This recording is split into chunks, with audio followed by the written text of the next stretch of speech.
3 of the top 10 drugs in terms of class and sales in 2013 were arthritis drugs. And I think a lot of people would say, well, the baby boomers are getting older, and once you get older, those things start happening. Is that the cause? No, you don't get arthritis because you have a drug deficiency, right? You don't get high blood pressure because you have a hydrochlorothiazide deficiency. You don't get heartburn because you have a Prilosec deficiency. The increased incidence of arthritis goes along with everything that we've been talking about, right? Because your bones, for instance, and your joints are attempting to generate new bone and joint tissue all of the time. By the way, this is how the osteoporosis bisphosphonates work, Fosamax and Boniva. Well, Fosamax and Boniva are drugs called bisphosphonates, and bisphosphonates work by putting the part of your body that chews up old bone to sleep.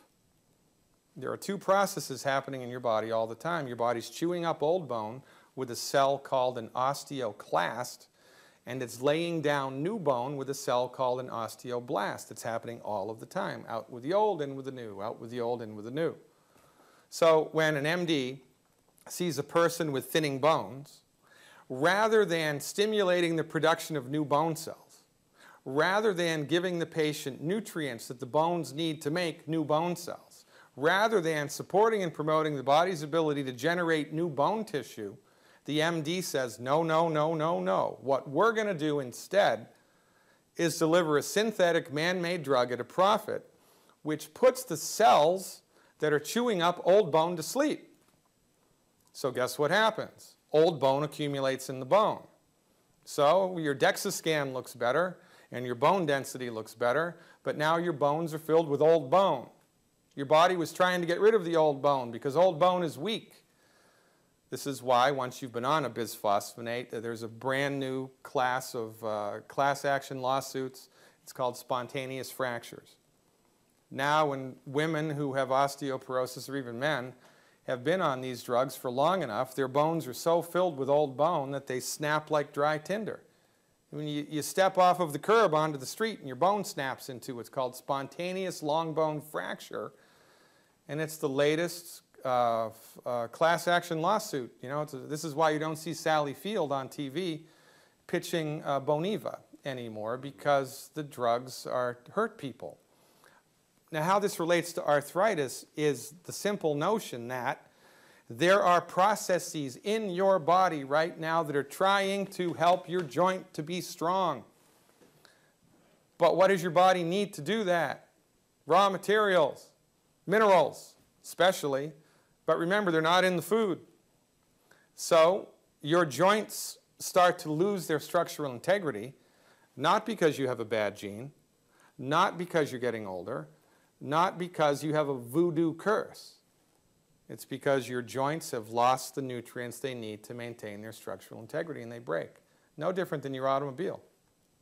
If your engine needs 6 quarts of oil and you've only got 1, the engine's going to seize. And there was nothing mechanically wrong with the engine. The welds were good, the pistons were good, everything was good. Didn't have enough oil, though. Well, when your joints run out of raw material, they start to break too. But the MDs, again, remember, it's not their job to fix it. Nor is it their job to understand the neopathogenesis of the problem.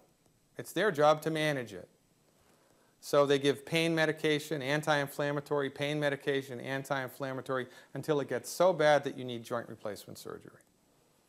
And you watch what they're going, the inevitable end of this road is preventive knee replacement, right? Because it's only a matter of time till your knees go. It's only a matter of time till your hips go. So before you know it, we're going to be like the Borg on Star Trek, right? Half machine, half biologic. And it's insanity. Helping people have healthy bones and joints is one of the easiest things to do with medical nutrition. Because remember, your body wants to fix itself. Your body knows how to fix itself. Your body is attempting to optimize its structure and function. But your body needs help. It needs raw materials to do that, and which which means that it is mandatory. Mandatory. It is not optional. It is mandatory for everybody on planet Earth to supplement their diet with the 90 essential nutrients. You must be taking vitamin supplements. You must be taking mineral supplements. You must be taking amino acids and essential fatty acids sufficient to the cause. And if you do not, it is only a matter of time until something breaks.